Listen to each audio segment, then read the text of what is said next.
The space station smelled like rust and despair. Captain Park walked through the crowded market with his hands in his pockets, trying not to look at anything too closely. Station was the kind of place where looking too long at the wrong thing could get a man killed. He was here for fuel, nothing more. His ship, the Pale Horizon, was running on fumes after 3 weeks of bad luck and empty cargo holds. The freighter needed repairs too, but repairs cost money, and money was something did not have. The market stretched through the station's lower levels like a disease. Alien merchants sold everything here: weapons, drugs, information, things that had no names in any human language. Kept his eyes forward and walked fast. Then he heard the screaming. It came from the central plaza, where a crowd had gathered around a raised platform. Knew what it was before he saw it. Slave auctions were illegal in most of the galaxy, but Station did not care about laws. The station existed in the space between empires, answering to no one. He should have kept walking, he knew this, but something pulled him toward the crowd, some feeling he could not name. The platform held 6 beings in chains. Most were aliens, a with broken antennae, 2 workers with dull eyes, and others did not recognize. But at the end of the line stood a figure that made his heart stop. A human woman. She was young, maybe 25, with black hair cut short and skin pale from too long in artificial light. Her wrists were locked in gravity chains, the kind that weighed 100 kilograms but looked like simple metal bands. She wore torn clothes that might have once been a ship uniform. Her feet were bare and bleeding. Had not seen another human in 3 years. Out here, on the edge of known space, humans were rare. Most stayed closer to Earth, closer to the safety of the Terran coalition. Only fools and criminals came this far out. Fools like him. The auctioneer was a fat creature with 4 arms and skin like wet leather. It spoke in the common trade language, its voice amplified by floating drones. Next item, human female, young and healthy. Good for labor, good for entertainment, good for whatever you desire.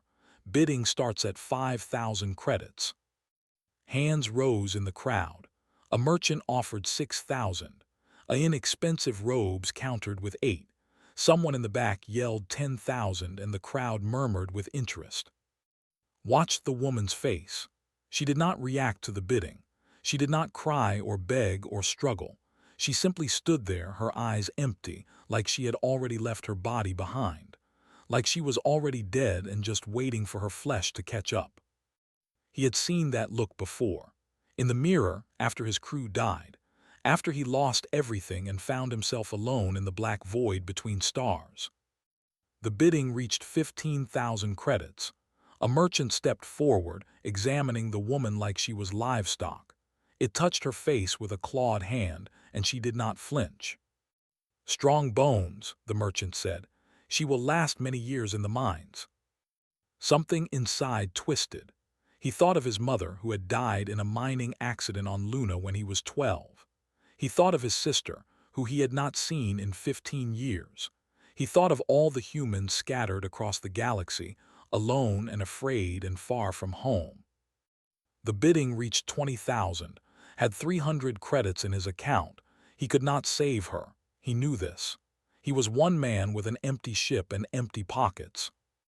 But his hand moved to his chest, where a small pouch hung around his neck. Inside was a coin, old and worn, made of some strange silver metal that never tarnished. His grandfather had given it to him before he died. "Keep this," the old man had said.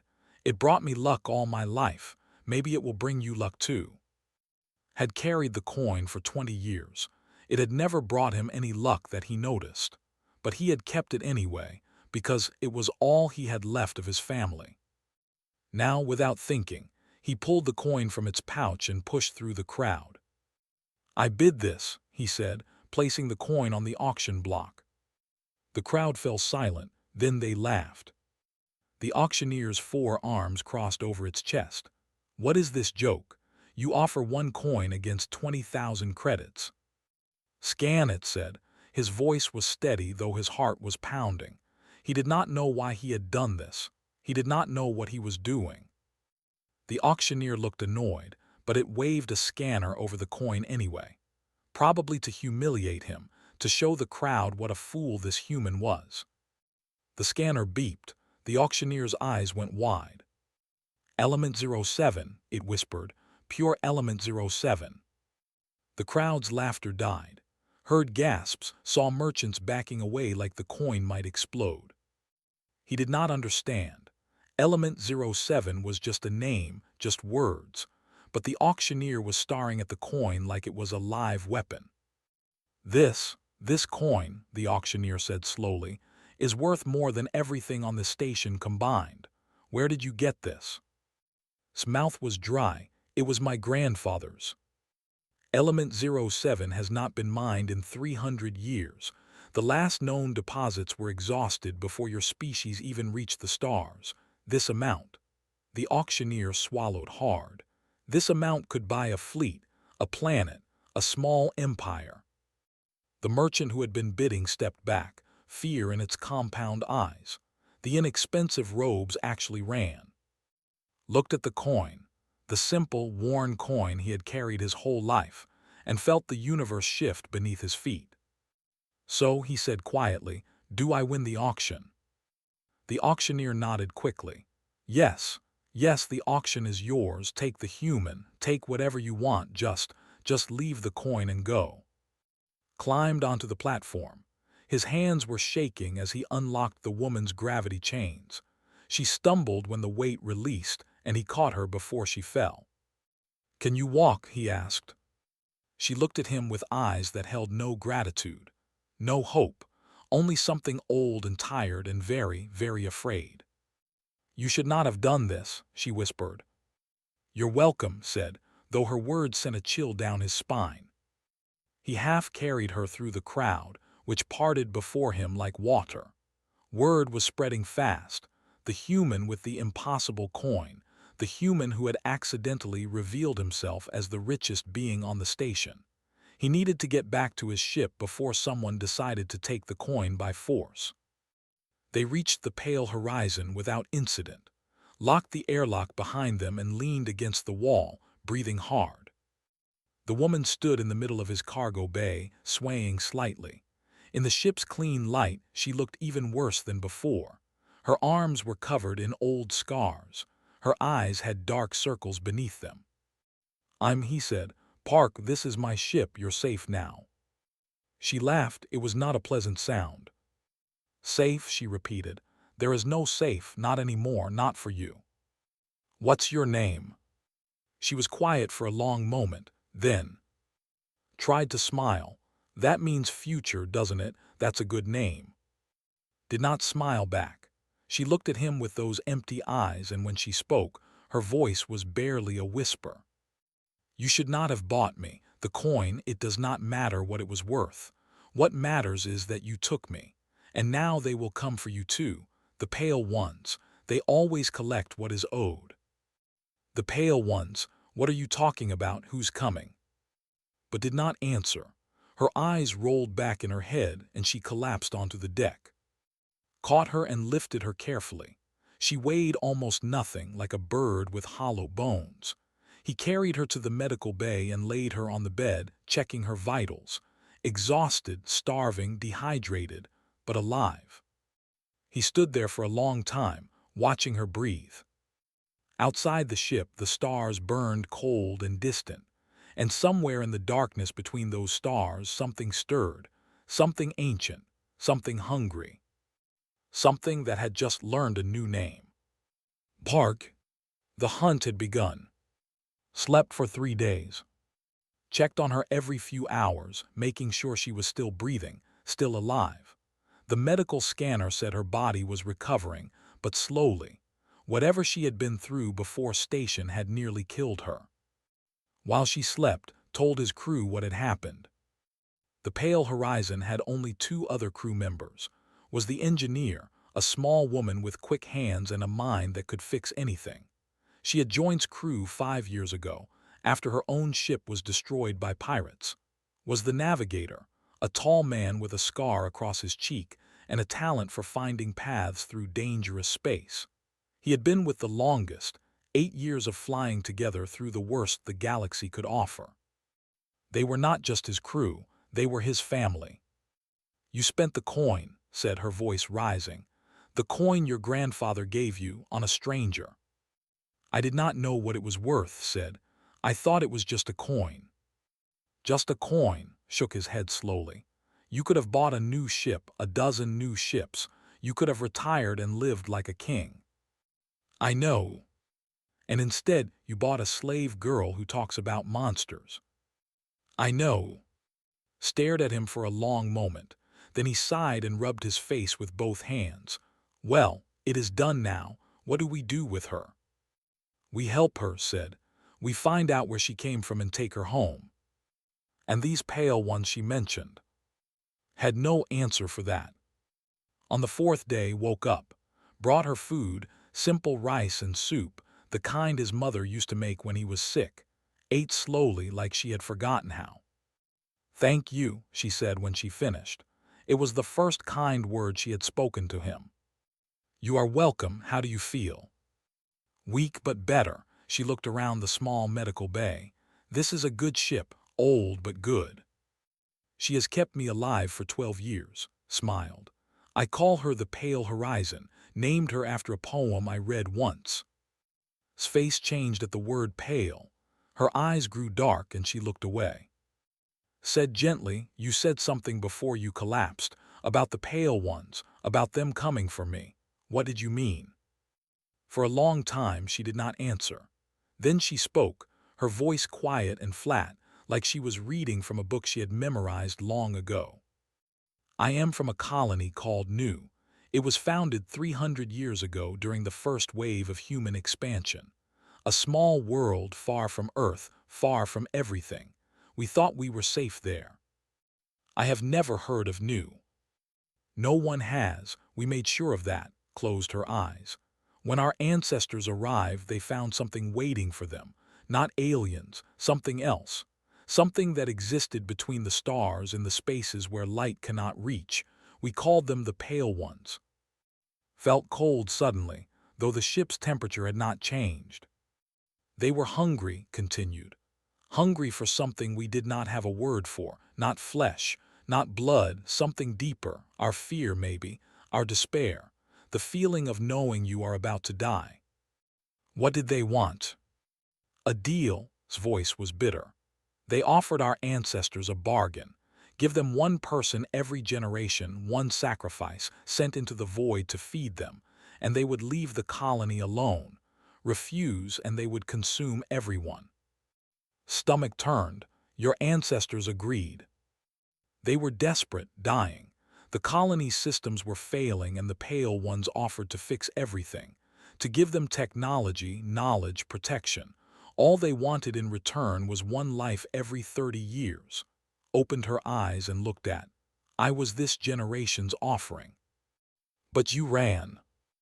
"I ran. I stole a ship and fled into the void thinking I could escape, thinking if I went far enough they would not find me." She laughed, but it was not a happy sound. "I was wrong. The Pale Ones do not forget. They do not give up. They followed me across half the galaxy, whispering in my dreams, driving me mad. Eventually, I crashed on a dead moon and the traders found me. They were going to sell me when you appeared." "Then you are safe now," said. "You are on my ship, far from New. The Pale Ones cannot." "You do not understand." Grabbed his arm, her grip surprisingly strong. "When you bought me, you took something that belonged to them. You interrupted the bargain. Now they know your name. Now they are hunting you too." As if in answer, the lights flickered. His voice came over the ship's communicator. "Captain, something strange is happening with the power systems. I am seeing fluctuations I cannot explain." Went to the engineering bay, following behind him on unsteady legs. Was bent over a console, her face worried. "Look at this," she said, pointing at a screen. "The reactor output is normal, but we are losing power somewhere, like something is draining it." "A malfunction." "No, I checked everything twice. The systems are fine, but the power is going somewhere." appeared in the doorway, his face pale. "Captain, you need to come to the bridge, now." They followed him to the front of the ship. The main showed nothing but empty space, stars burning in the distance, the familiar darkness of the void. "What am I looking at?" asked. "Wait," said. They waited and then saw it.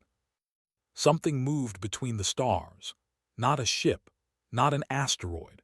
Something that was there and not there at the same time, like a shape made of shadows and wrong angles.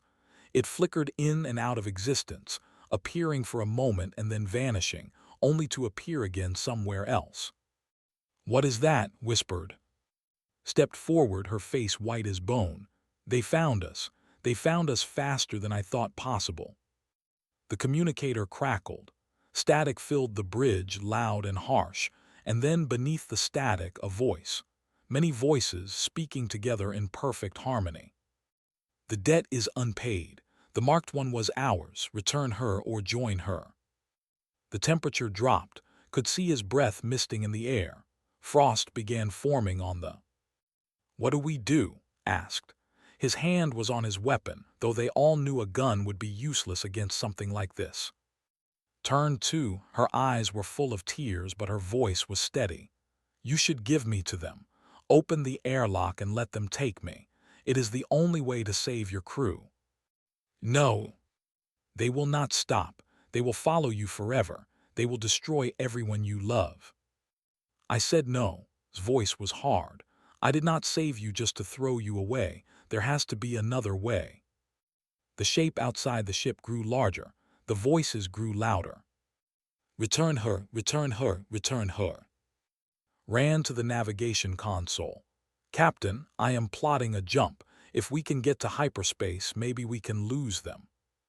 "Do it." "The engines need 2 minutes to charge." "We do not have 2 minutes." The ship shook.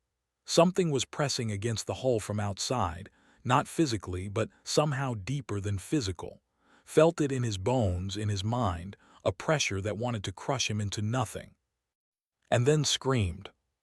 Light poured from her eyes, her mouth, her fingertips. White light, cold and terrible. She fell to her knees, clutching her head. "They are trying to take me," she gasped. "Trying to pull me through the walls. I can feel them inside my head." Grabbed her and held on. "Fight them. Do not let them take you." "I cannot." "You can. You ran halfway across the galaxy to escape them. You survived when anyone else would have died. You are stronger than they know. Fight." Looked at him through the white light pouring from her eyes, and something changed in her face. Something hard and fierce and human. "Jump ready," shouted. "Do it now." The ship lurched as the hyperspace engines fired. Reality twisted around them, stars stretching into lines of light. The pressure vanished. The cold disappeared. The voices went silent. They had escaped for now. Collapsed against, unconscious again but still breathing. He held her as the ship hurtled through hyperspace, running from something that should not exist. Behind them, in the space they had left, the pale ones waited. They were patient. They had waited centuries for their sacrifices. They could wait a little longer. But now there was something new in their ancient minds, something they had not felt in a very long time. Curiosity. The human had fought back. The human had refused to surrender. This was interesting. Perhaps, they thought, this hunt would be more entertaining than they had expected. In the darkness between stars, something smiled. They ran for 6 weeks. The pale horizon jumped from system to system, never staying in one place for more than a day. Pushed the old ship harder than he had ever pushed her before, and somehow she held together. Worked miracles in the engine room, fixing things that should not be fixable, keeping them flying when by all rights they should have fallen apart. But no matter how far they ran, the pale ones followed. They could feel them, not always close but always there, somewhere in the darkness behind them. Said the creatures existed partly in normal space and partly somewhere else, a dimension humans could not see or understand. They did not need ships to travel. They simply moved through the void like fish through water, following the trail of fear and despair that left behind her. "Every time I feel afraid," she explained one night, sitting in the cargo bay I send out a signal, like a beacon. They can feel my fear from light years away." "Then stop being afraid," said. He was sitting nearby, cleaning his weapon for the 100th time. His tone was harsh, but knew it was just his way of dealing with stress. Smiled sadly. "I have tried. For years I tried, but fear is not something you can just turn off. It lives inside you, in your bones, in your blood. The Pale Ones know this. That is why they chose to feed on it." The first real attack came on IV. They had stopped at the colony to buy supplies. It was a small farming world, peaceful and quiet, the kind of place where nothing bad ever happened.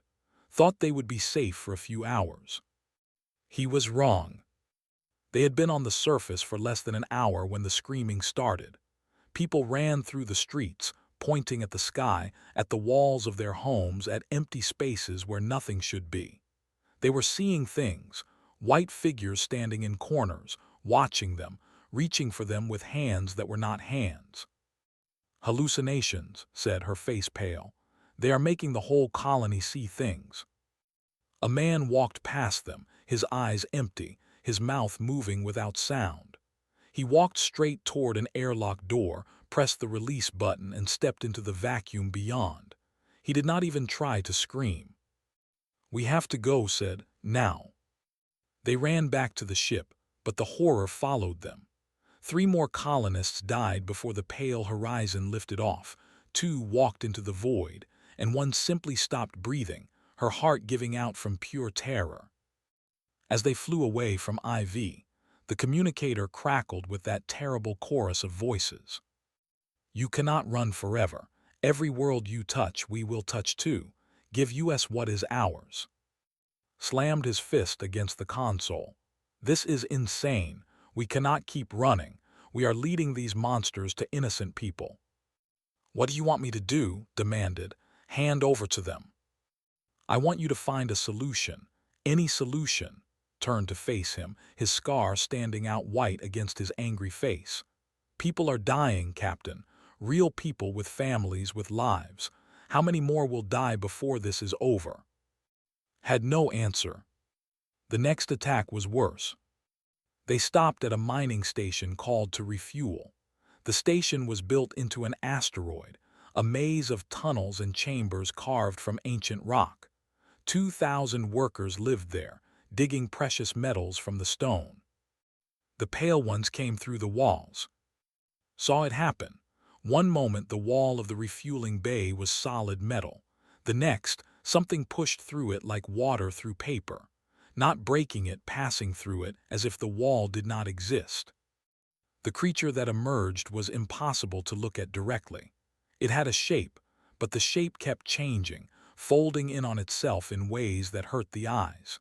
It was white, but not the white of snow or bone, a white that seemed to glow from inside, cold and hungry. "Run!" shouted. They ran. Behind them the creature moved through the station like a ghost, passing through walls, through doors, through people. Everyone it touched fell down and did not get up again. Led them to an emergency section of the station. Her hands flew over the controls. "What are you doing?" asked. "The only thing that might work." She pulled a lever, and the section they had just left separated from the main station. Emergency vents opened, and the atmosphere rushed out into space. The creature was caught in the sudden vacuum. It did not die, was not sure it could die, but it was pushed away from the station, thrown into the void by the explosive decompression. "It will come back," said quietly. "That only delayed it." "Then we delay it again." Grabbed her arm and pulled her toward the ship, and again until we find something that can stop it for good. They escaped, but not before 47 people died. Did not speak to for 2 days after that. On the 3rd day he came to the captain's quarters, his face tired and old. "I have been thinking," he said, "about giving to the Pale Ones."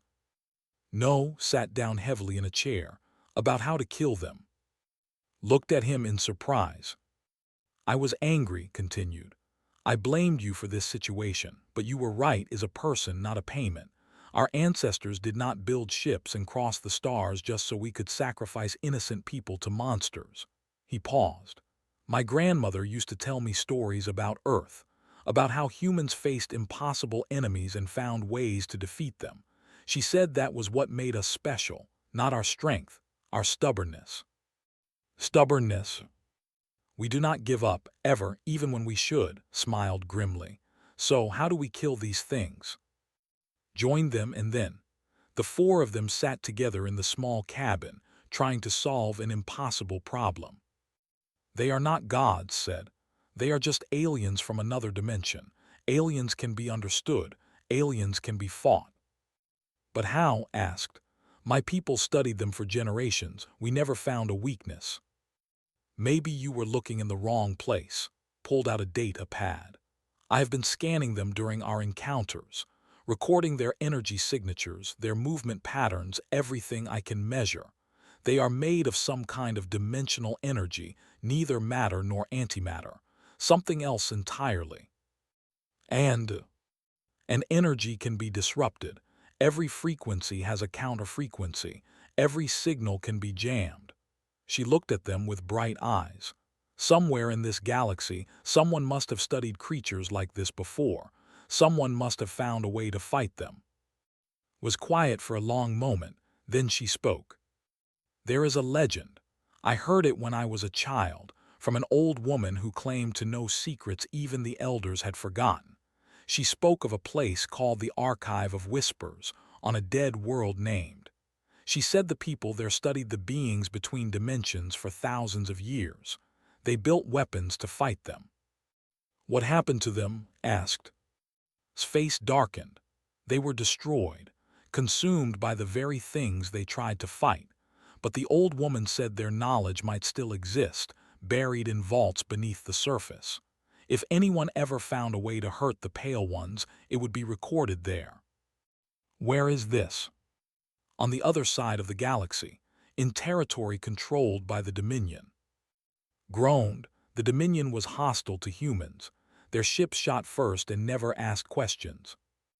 It is impossible, he said. We would never make it through their territory.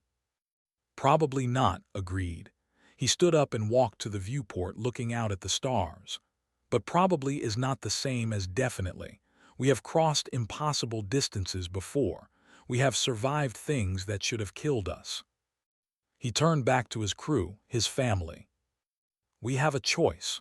We can keep running and let the Pale Ones chase us until we die, or we can fight. We can go to, find what the ancient people knew and use it against our enemies. Even if it kills us, asked.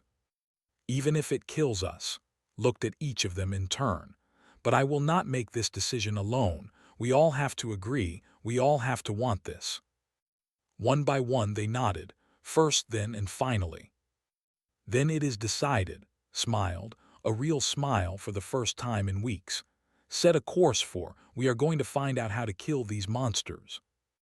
The pale horizon turned toward the distant stars, beginning the longest journey of her life. Behind her, in the darkness, the Pale Ones watched. They did not try to stop the ship. They did not need to. They knew where the humans were going, and they would be waiting when they arrived. The journey took 3 months. 3 months of hiding, running, and fighting. 3 months of jumping through hostile space, avoiding patrols, and watching the darkness for signs of the Pale Ones. The ship was falling apart. The crew was exhausted, but they kept going because there was no other choice. Slept only a few hours each night. When he did sleep, he dreamed of white figures standing in empty rooms, reaching for him with hands that had too many fingers. He woke up sweating, his heart pounding, and lay awake until the ship's lights told him it was morning. Was getting worse. The Pale Ones called to her constantly now, whispering in her mind even during the day. Sometimes she would stop in the middle of a sentence, her eyes going distant, listening to voices only she could hear. Found her once standing in the airlock, her hand on the release button, tears running down her face. They want me to come to them, she said. They say if I give myself up, they will leave you alone. They are lying. I know, she looked at him with exhausted eyes. But sometimes I want to believe them. Sometimes I think it would be easier to just stop fighting. Took her hand and led her away from the airlock. Easier is not the same as right. We are almost there. Just hold on a little longer. They crossed into the system on a cold morning in the ship's calendar. The star at the center was old and dim, a dying sun that gave little light and less warmth. 3 planets circled it, but only one had ever supported life. Itself was a tomb. From orbit, they could see the ruins of great cities, now nothing but dust and shadows. Oceans had once covered half the planet. Now there were only dry basins of salt and stone. The atmosphere was thick with ash from ancient fires that had burned out thousands of years ago. "What happened here?" asked her voice soft. "The Pale Ones happened," said. "This world made the same bargain my people made, but something went wrong. They tried to fight back and the Pale Ones consumed everything." "If they failed," said, "what makes you think their knowledge will help us?" "Because they almost won," pointed at a location on the scanner. "There, the Archive of Whispers. It is buried beneath that mountain, in vaults the Pale Ones could not reach. The old woman told me they were building a weapon when they died, a weapon that could hurt the creatures." "Could hurt them," asked, "or could destroy them?"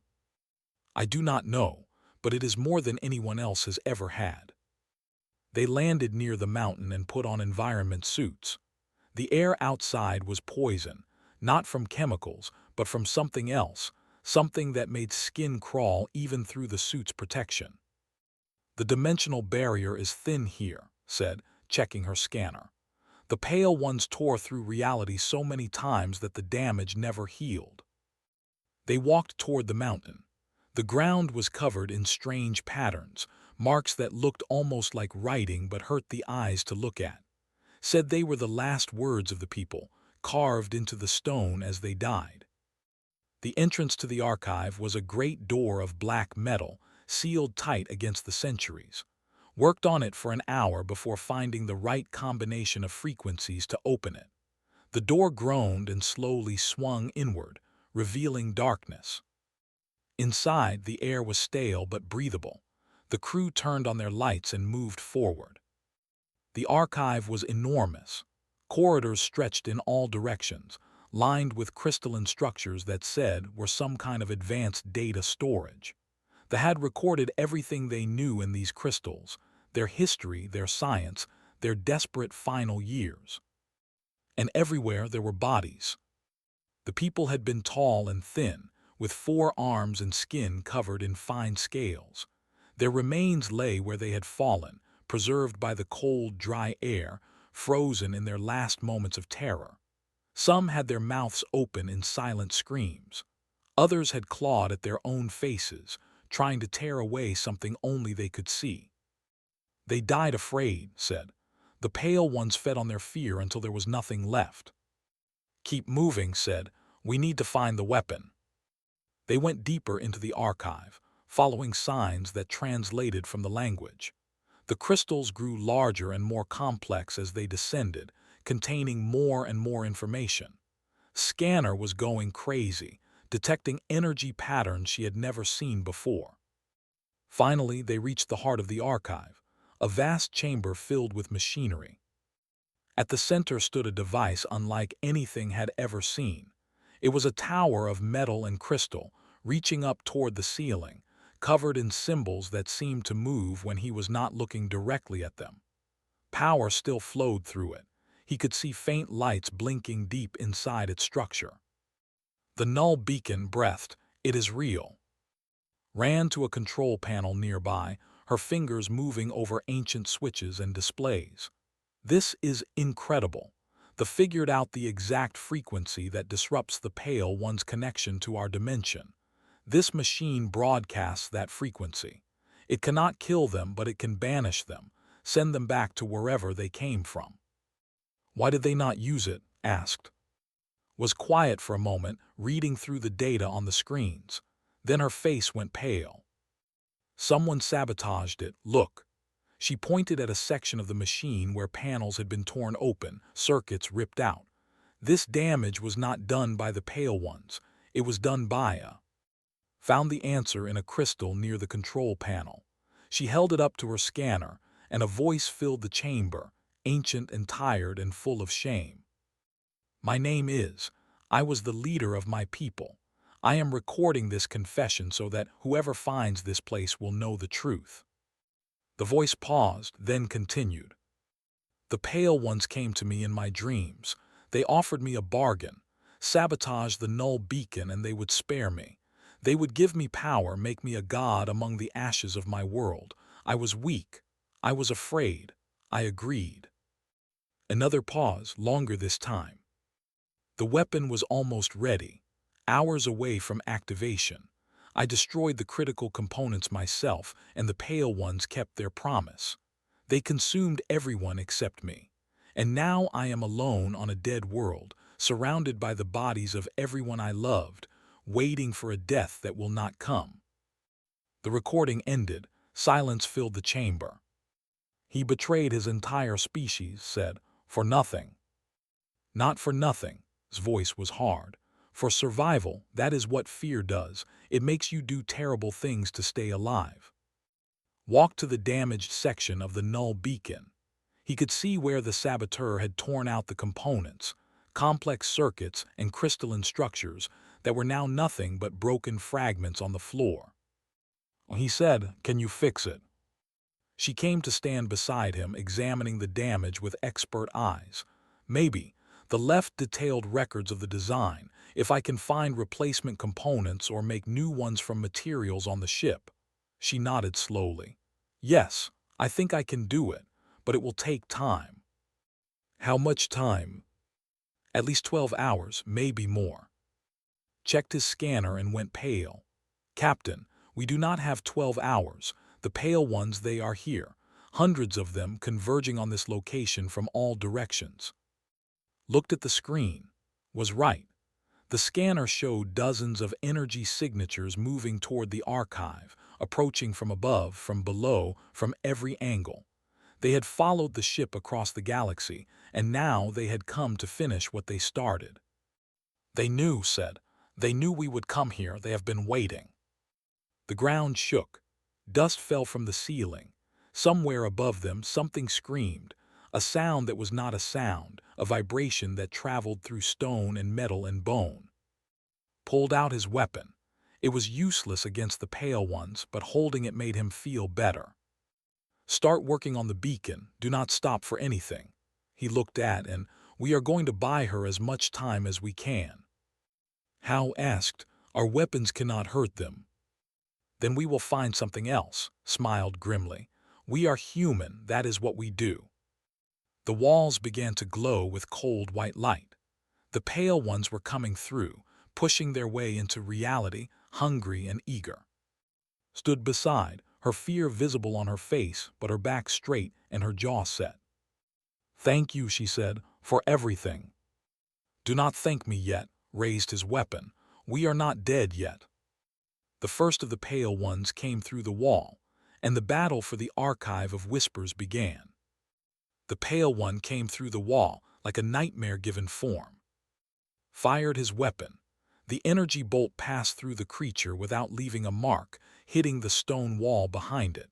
The Pale One did not even slow down. Fall back, shouted, protect.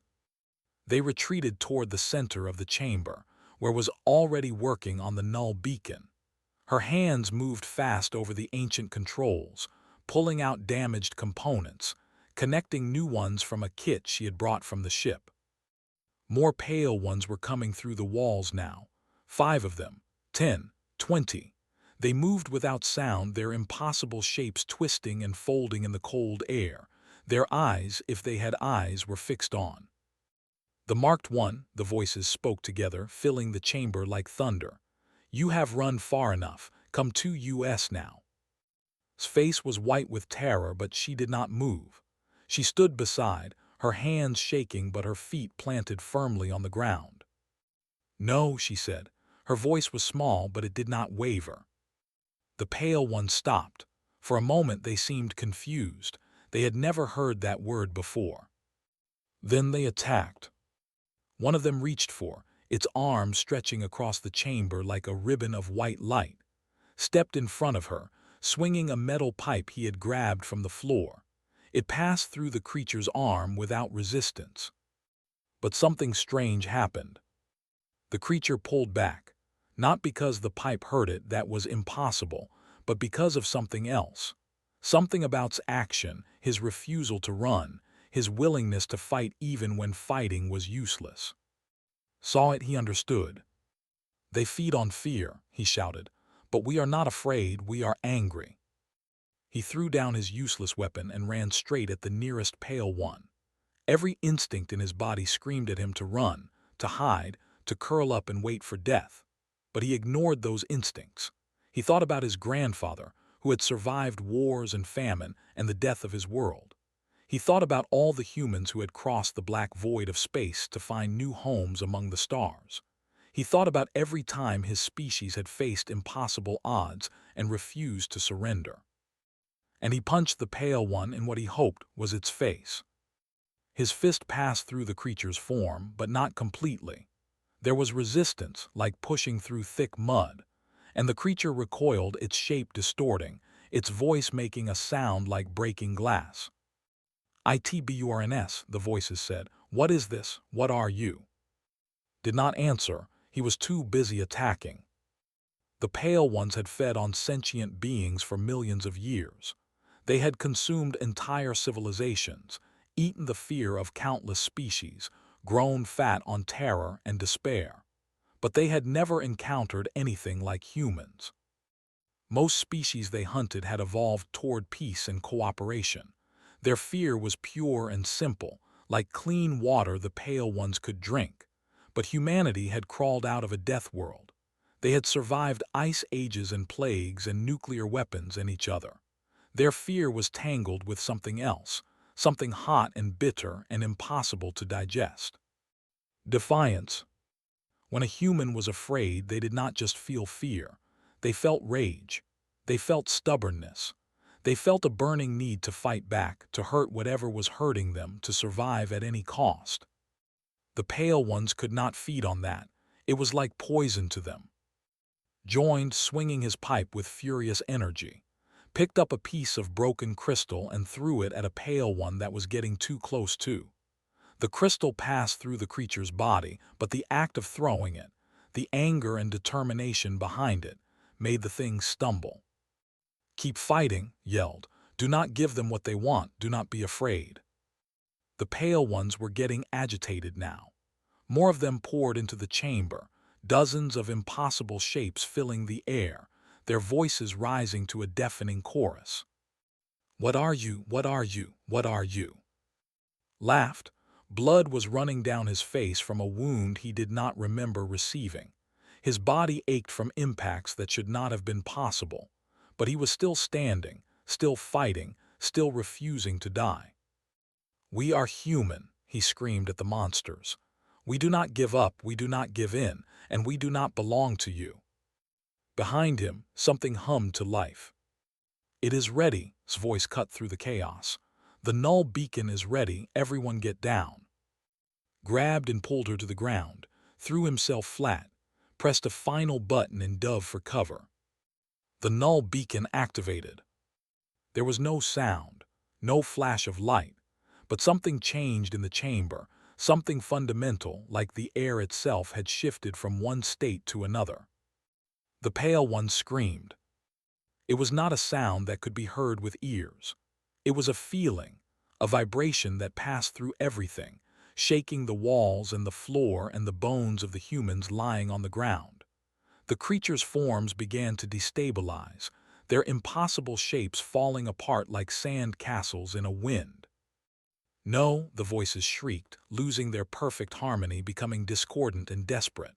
"No, this cannot be. We are eternal, we are." One by one, they were torn away from reality. The null beacon's frequency severed their connection to this dimension, ripping them out of normal space and throwing them back to wherever they had come from. They fought against it. their forms stretching and distorting as they tried to hold on, but it was no use. The last pale one to go fixed its gaze on. Even as it was being pulled apart, he could feel its attention on him like a weight. "This is not over," it said. "We will return, we will." And then it was gone. Silence filled the archive of whispers. Lay on the ground for a long time, staring at the ceiling, waiting for his heart to stop pounding. He could hear the others breathing nearby, crying quietly, laughing with relief, groaning about his broken ribs. They had done it. They had actually done it. Slowly, painfully, got to his feet. His whole body hurt, but he was alive. They were all alive. "Is it over?" asked. Her face was streaked with tears, but her eyes were clear. "Are they gone?" "For now," said, checking the null beacon's readings. "The frequency will keep them from entering this dimension as long as the machine is running, and I can build more of these. Smaller versions that can be installed on ships, on stations, on planets. We can share the design with everyone," said.